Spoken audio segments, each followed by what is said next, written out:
일부 기독교인들은 불교보다 자신들의 종교가 우수하다는 근거로 다음과 같은 논리를 펴기도 합니다.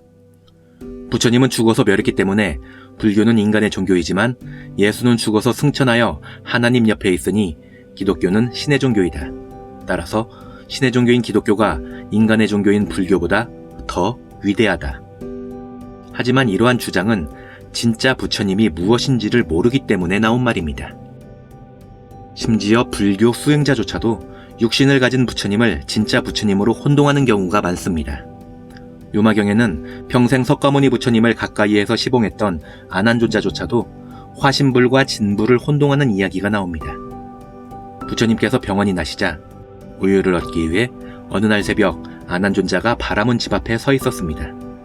그때 유마거사가 아난존자에게 다가와 진정한 열애의 몸에 대하여 혼동하고 있는 아난존자에게 다음과 같이 말했습니다. 열애의 몸은 금강과 같은 몸이라 모든 나쁜 짓은 이미 끊어졌고 여러 가지 선한 일만 모였거늘 무슨 병이 있으며 무슨 괴로움이 있으리요. 부처님의 몸은 무유이라 나고 죽음에 떨어지지 아니하시니 이러한 몸으로 무슨 병이 있겠습니까? 잠자코 이곳을 떠나십시오. 요마거사로부터 이 말을 들은 아난존자는 심히 부끄러워 몸둘 바를 모르고 있었는데 마침 하늘에서 다음과 같은 음성이 들렸습니다. 아난존자여, 거사의 말이 맞으나 오타각사에 나셨기에 이런 일을 나타내어 중생을 구제하려 하시는 것이니 부끄러워하지 말고 어서 우유를 가지고 돌아가시오. 아난존자가 새벽에 일찍 우유를 얻으러 나간 이유는 부처님께서 병환에 걸리셨다는 것을 남들에게 숨기고 싶어서였습니다. 이유는 불생불멸에 이르신 분께서 어떻게 병환에 걸리실 수 있는지 이해가 되지 않았기 때문입니다. 이에 유마거사는 병환에 걸리신 부처님에 대하여 번뇌를 일으키고 있던 아난존자의 마음을 꿰뚫어 보고 아난의 어리석음을 정확하게 지적했던 것입니다. 수행자는 열애의 참된 몸이 무엇인지 정확히 알아야 합니다. 그렇지 못하면 엉뚱한 것에 현혹되어 사도로 빠지기 쉽기 때문입니다. 2500년 전에 이 세상에 오셨던 석가모니 부처님은 진짜 부처님이 아닙니다. 일체 세계에 태어나신 모든 부처님은 중생구제를 위하여 일대사 인연을 지어 놔두신 화신 부처님일 뿐 진짜 부처님은 아닙니다. 금강경에는 형상이나 음성으로는 열애를 볼 수 없다는 사구계가 나옵니다. 이는 형상으로 놔두신 부처님은 진불이 아니라는 것을 의미합니다. 형상을 가진 존재는 생주이멸의 법칙을 벗어날 수 없으므로 결코 진불이 될 수 없습니다. 형상으로 놔두신 모든 부처님은 중생구제를 위하여 중생의 몸으로 이 세상에 오신 화신불일 뿐입니다. 기독교는 하나님을 천지를 창조하신 영원한 창조주로 숭배하고 있으며 하나님의 형상대로 인간을 창조했다고 믿고 있습니다. 그러나 여기에는 교리의 모순이 존재합니다. 하나님이 인간과 같은 형상을 가진다고 말한다면 하나님은 영원 불변한 존재가 아님을 스스로 밝히는 것입니다. 형상으로 존재하는 것은 영원히 변하지 않으면서 존재할 수 없는 까닭입니다.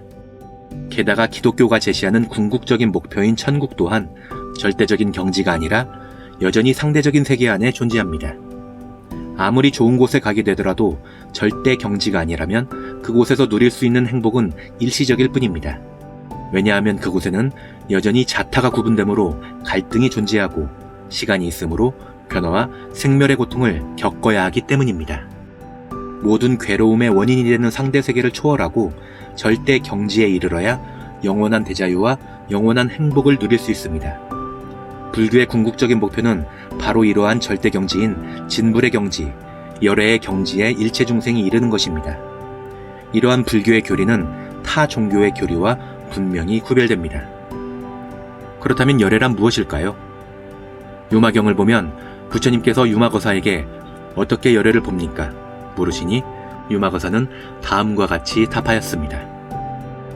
열애는 과거에서 오지 않으며 미래로 가지도 않고 또한 현재에 머물지도 아니하며 모양이 없는 것도 아니고 모양을 취하는 것도 아니며 이름도 없고 형상도 없으며 깨끗하지도 않고 더럽지도 않으며 온갖 언어와 문자가 끊어졌고 모든 법에 분별이 없으며 온갖 것을 어둠도 없고 이름도 없습니다.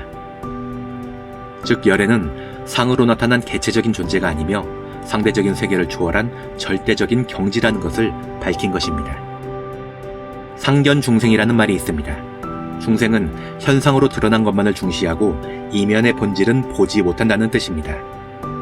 타 종교에서 전하는 교리도 이러한 상견 수준의 교리를 벗어나지 못하고 있으나 비단 이는 중생들에게만 해당되는 말이 아닙니다. 아난존자와 같이 불도의 길을 가는 많은 수행자도 현상에 맘매여 상으로 놔두신 부처님을 진불로 착각하는 경우가 많기 때문입니다. 오직 불교만이 모든 상을 초월한 궁극적인 진리의 상태를 바르게 전하고 있으니 수행자는 이를 바르게 알아 구도의 길을 가는 데 있어서 수행의 나침반으로 삼아야 합니다.